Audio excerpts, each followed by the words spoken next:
Es maravillosa la obra que el Señor determina que sea realizada por su Iglesia, a fin de que su nombre sea glorificado. Se da un cuadro de esta obra en la visión de Ezequiel del río de la salud. Estas aguas salen a la región del oriente y descenderán a la llanura y entrarán en la mar. Y entradas en la mar recibirán sanidad las aguas, y será que toda alma viviente que nadare por doquiera que entraren estos dos arroyos vivirá. Y junto al arroyo, en su ribera de una parte y de otra, crecerá todo árbol de comer. Su hoja nunca caerá, ni faltará su fruto. A sus meses madurará, porque sus aguas salen del santuario, y su fruto será para comer, y su hoja para medicina. Desde el principio, Dios ha obrado por medio de su pueblo para proporcionar bendición al mundo. Para la antigua nación egipcia, Dios hizo de José una fuente de vida. Mediante la integridad de José fue preservada la vida de todo ese pueblo.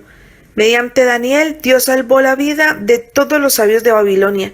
Y esas liberaciones son lecciones objetivas. Ilustran las bendiciones espirituales ofrecidas al mundo mediante la relación con el Dios a quien José y Daniel adoraban. Todo aquel en cuyo corazón habite Cristo, todo aquel que quiera revelar su amor al mundo, es colaborador con Dios para la bendición de la humanidad. Cuando recibe gracia del Salvador para impartir a otros, de todo su ser fluye la marea de vida espiritual. Dios escogió a Israel para que revelase su carácter a los hombres. Deseaba que fuesen como manantiales de salvación en el mundo. Se les encomendaron los oráculos del cielo, la revelación de la voluntad de Dios. En los primeros días de Israel, las naciones del mundo, por causa de sus prácticas corruptas, habían perdido el conocimiento de Dios. Una vez le habían conocido, pero por cuanto no le glorificaron como a Dios, ni dieron gracias, antes se desvanecieron en sus discursos, el necio corazón de ellos fue entenebrecido. Sin embargo, en su misericordia, Dios no las borró de la existencia. Se proponía darles una oportunidad de volver a conocerle por medio de su pueblo escogido. Mediante las enseñanzas del servicio de los sacrificios, Cristo había de ser levantado ante todas las naciones y cuantos le miraran vivirían. Cristo era el fundamento de la economía judía. Todo el sistema de los tipos y símbolos era una profecía compacta del Evangelio, una presentación en la cual estaban resumidas las promesas de la redención. Pero el pueblo de Israel perdió de vista sus grandes privilegios como representante de Dios, olvidaron a Dios y dejaron de cumplir su santa misión. Las bendiciones que recibieron no proporcionaron bendición al mundo.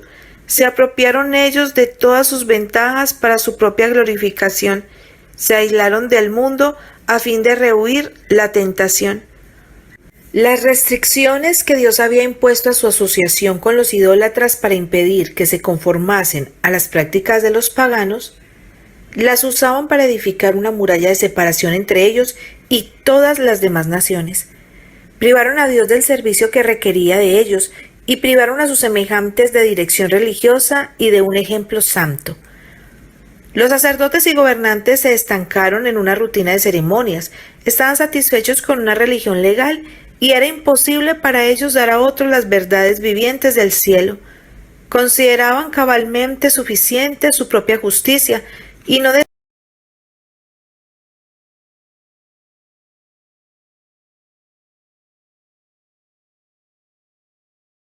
deseaban que un nuevo elemento se introdujera en su religión. No aceptaban la buena voluntad de Dios para con los hombres como algo independiente de ellos mismos, sino que la relacionaban con sus propios méritos debidos a sus buenas obras. La fe, que obra por el amor y purifica el alma, no podía unirse con la religión de los fariseos, hecha de ceremonias y de mandamientos de hombres. En cuanto a Israel, declara Dios, y yo te planté de buen vidueño, simiente verdadera toda ella. ¿Cómo pues te me has tornado sarmientos de vida extraña? Es Israel una frondosa viña, haciendo fruto para sí.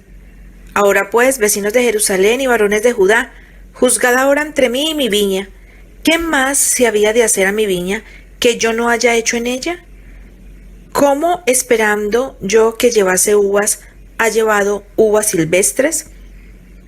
Os mostraré pues ahora lo que haré yo a mi viña. Quitaréle su vallado, y será para ser consumida. Aportillaré su cerca, y será para ser hollada. Haré que quede desierta, no será podada ni cavada, y crecerá el cardo y las espinas, y aún a las nubes mandaré que no derramen lluvia sobre ella. Ciertamente la viña de Jehová de los ejércitos es la casa de Israel, y los hombres de Judá planta suya deleitosa. Esperaba juicio, y aquí vileza, justicia, y aquí clamor.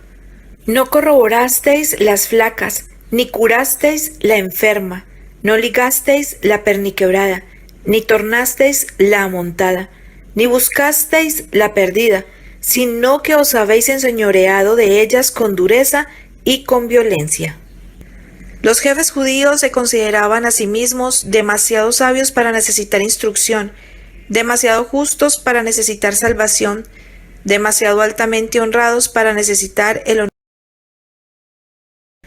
El Salvador se apartó de ellos para confiar a otros los privilegios que ellos habían profanado y la obra que habían descuidado. La gloria de Dios debe ser revelada, su palabra afirmada. El reino de Cristo debe establecerse en el mundo.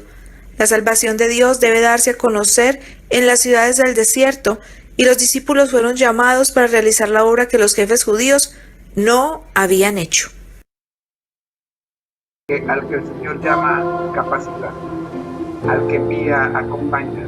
Siempre gozosos, conectados a Jesús, a través de la Biblia, todos juntos, rumbo al cielo.